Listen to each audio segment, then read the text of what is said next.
Welcome back, Cyber Explorers. It's Alfie, and in this video we'll explore together with this step-by-step guide, how to download and install VMware Workstation Pro. So without further ado, let's get right into it. Here's a step-by-step guide to download and install VMware Workstation Pro.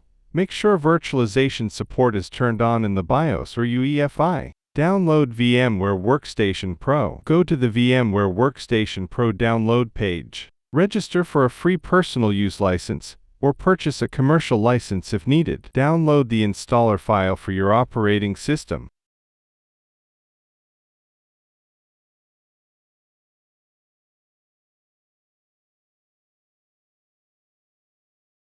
Install VMware Workstation Pro. Run the installer file you downloaded. Follow the on-screen instructions to complete the installation.